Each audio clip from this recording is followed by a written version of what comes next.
आप सभी को मेरा नमस्कार। दूसरे विश्व युद्ध के बारे में अगर हम बात करें तो जर्मन एक बहुत बड़ा चुनौती बन के खड़ा हुआ था। उस समय के ताकतवर देश जैसे ब्रिटेन, फ्रांस, अमेरिका और रशिया बहुत चिंतित हो गए थे कि जर्मन को हराया कैसे जाए, क्योंकि जर्मन के सैनिक बहुत ही आधुनिक हथियारों से लैस थे और उनकी फौजी ताकत को देखकर उस समय के ताकतवर देश घबरा गए थे। एक्चुअली घबरा नहीं गए थे, लेकिन ये एक बहुत बड़ा चुनौती था कि जर्मन को खदेड़े कैसे, क्योंकि पूरे यूरोप में हिटलर ने अपने फौज को कब्जा करने में लगा दिया। फ्रांस को कब्जा किया 1 हफ्ता लगा, बेल्जियम को कब्जा किया 1 दिन भी नहीं लगा, और चेकोस्लोवाकिया को कब्जा किया, वो तो सरेंडर ही कर दिया। और ब्रिटेन के ऊपर इतना बमबारी किया कि उनको अंत में भारत छोड़ के जाना पड़ा। तो आप अंदाजा लगा ही सकते कि हिटलर की फौज कितना ताकतवर था। तो चलिए आज के इस वीडियो में हम जानेंगे हिटलर की फौज की ताकत के बारे में और अमेरिका और रशिया आखिर ताकतवर देश बने कैसे। दूसरे विश्व युद्ध के पहले चरण में तो जर्मनी को हराना बेहद ही मुश्किल था, लेकिन वक्त बदलता गया और जर्मन की फौज को तीनों दिशाओं से जंग लड़ना पड़ा। पूर्वी दिशाओं से सोवियत संघ के साथ, उत्तरी दिशा से ब्रिटेन के साथ और पश्चिमी दिशा से फ्रांस और अमेरिका के साथ। इन तीनों दिशाओं के साथ जंग लड़ते समय जर्मन की फौज का मनोबल टूटने लगा और हिटलर की फौज ने जितने भी देशों को कब्जा किया था धीरे धीरे सब छूटने लगे और 25 मई 1945 को जर्मनी ने सरेंडर कर दिया। ठीक सरेंडर करने के तुरंत बाद ही जर्मनी को 2 हिस्सों में बांट लिया गया। पूर्वी दिशा को ले लिया गया सोवियत संघ की तरफ और पश्चिमी दिशा को ले लिया गया ब्रिटेन, फ्रांस और अमेरिका की तरफ। दूसरा विश्व युद्ध जर्मन के सरेंडर के बाद ही खत्म नहीं हुआ। यह खत्म हुआ जब जापान के ऊपर अमेरिका ने 2 न्यूक्लियर बम गिराया। यह न्यूक्लियर बम 2 कारण के लिए गिराया गया था। पहला तो कारण था कि अमेरिका यह दिखाना चाहते थे पूरी दुनिया को कि अब तो जर्मन खत्म हो गया और जापान भी सरेंडर कर दिया, और सबसे सर्वशक्ति देश कौन है? अमेरिका। और अमेरिका के साथ अगर कोई भिड़ना चाहा तो ये 2 बम जैसे जापान में गिराया तो इसका अंजाम अब जा नहीं सकते। और दूसरा था सोवियत संघ को डराने के लिए। सोवियत संघ को ये दिखाना चाहते थे क्योंकि सोवियत संघ था एक पूंजीवाद के खिलाफ जाने वाला देश और अमेरिका था एक पूंजीवादी देश। सो अमेरिका ये नहीं चाहता था कि सोवियत संघ पूरी दुनिया में आके राज करे, क्योंकि दूसरे विश्व के बाद सिर्फ 2 ही ताकतवर देश रह गए थे और वो था अमेरिका और सोवियत संघ। यह आपसी मुठभेड़ अमेरिका और सोवियत संघ के बीच 1917 में जब सोवियत संघ ने कम्युनिस्ट सरकार का गठन किया तब से ही था, क्योंकि ये कम्युनिस्ट सरकार जब गठन हुआ सोवियत संघ में तब से ही पूरे यूरोप में सामाजिक तौर तरीकों से कम्युनिस्ट का विचारधारा फैलने लगा और पूंजीवाद के खिलाफ लोगों ने आवाज उठाना शुरू कर दिया था। और अमेरिका ये नहीं चाहता था, ब्रिटेन भी यही नहीं चाहता था और फ्रांस भी नहीं चाहता था कि सोवियत संघ के आदर्श को पूरे यूरोप में लोग अपना ले। आपसी मुठभेड़ होने का कारण और भी था।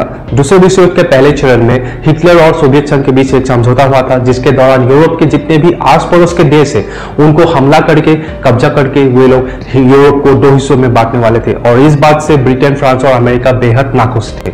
लेकिन हिटलर और सोवियत संघ के बीच ये समझौता ज्यादा दिन तक रहा नहीं, क्योंकि साल 1942 में हिटलर ने सोवियत संघ पर ही हमला कर दिया और सोवियत संघ जानता था कि हिटलर की सेना को हराना मुश्किल है और इसी कारण ब्रिटेन और फ्रांस और अमेरिका के साथ हाथ मिलाने के लिए जोसेफ स्टालिन को घुटने टेकना पड़ा।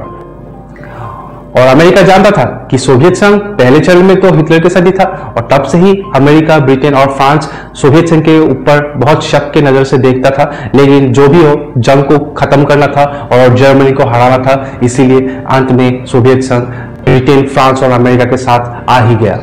और आप अंदाजा लगा ही सकते कि जर्मन एक छोटा देश होने के बावजूद इतने बड़े बड़े देशों को टक्कर दे रहा था, क्योंकि एक ही कारण था और वो था जर्मन का आधुनिक टेक्नोलॉजी। और वो टेक्नोलॉजी पाने के लिए सोवियत संघ और अमेरिका ने दूसरे विश्व युद्ध को खत्म होने के बाद अपनी सेना को ताकतवर बनाने के लिए जर्मन साइंटिस्टों के पीछे पड़ गए।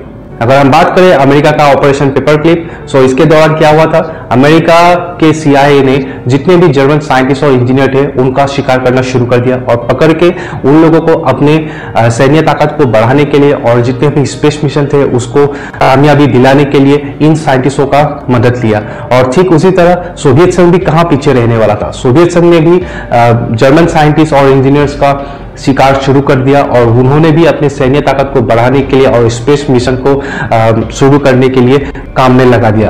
अगर हम बात करें दूसरे विश्व युद्ध के जर्मन के हथियारों के बारे में तो सबसे पहले तो हम कहेंगे उनके आर्मर डिवीजन सबसे स्ट्रॉन्गेस्ट पॉइंट था, क्योंकि उनके टैंक्स जैसे पैंजर, टाइगर टैंक्स, इसको विनाश करना बेहद ही मुश्किल था। अमेरिका के शेरमैन टैंक, रशिया के T-55 टैंक इनको विनाश करने में सक्षम नहीं थे, लेकिन सही रणनीति होने के कारण जर्मन की सेना को पीछे हटना पड़ा और अंत में सरेंडर करना पड़ा। अगर हम बात करें जर्मन एयरफोर्स के बारे में, सबसे पहला जेट पावर लड़ाकू विमान जर्मन एयरफोर्स ने ही उड़ाया था दूसरे विश्व युद्ध के दौरान, और इसको देख के अमेरिका, ब्रिटेन, फ्रांस और सोवियत संघ के होश उड़ गए थे, क्योंकि ये सबसे आधुनिक था। उस समय के दौरान फाइटर्स में जेट इंजन नहीं था, वहां पे प्रोपेलर लगा हुआ था। और दूसरी तरफ अगर हम बात करें जर्मन के मिसाइल्सों के बारे में, V2 रॉकेट, ये ऐसा आधुनिक क्रूज मिसाइल था उस समय के दौरान, लेकिन ये जंग के अंतिम चरण में ही कामयाब हो पाया था। लेकिन उस समय भी अमेरिका, फ्रांस और सोवियत संघ की सेना के ऊपर यह सबसे भारी पड़ा था। अगर ये सब टेक्नोलॉजी जर्मन के पास, जर्मन सेना, एयरफोर्स और उनके मिसाइल यूनिट के पास पहले ही आ जाता था, तो आज भी दूसरे विश्व युद्ध का अंजाम कुछ अलग ही होता। अगर हम बात करें न्यूक्लियर प्रोजेक्ट के बारे में, सबसे पहला न्यूक्लियर प्रोजेक्ट जर्मन के साइंटिस्टों ने ही शुरू किया था। तो आप अंदाजा लगा ही सकते हैं कि हिटलर की सेना और हिटलर की साइंटिस्ट, जर्मन साइंटिस्ट कितने आधुनिक हथियारों का निर्माण कर चुके थे दूसरे विश्व युद्ध के दौरान। अगर हम बात करें स्पेस मिशन के बारे में, अपोलो 11 जो सक्सेसफुल मिशन रहा और चंद्रमा में इंसानों ने पहले बार पैर रखा, ये कामयाबी क्यों हुआ? क्योंकि अमेरिका के पास जर्मन साइंटिस्ट थे। ठीक उसी तरह सोवियत संघ का भी पहला स्पेस मिशन सक्सेसफुल रहा, क्योंकि यहाँ पे भी जर्मन साइंटिस्ट का हाथ था।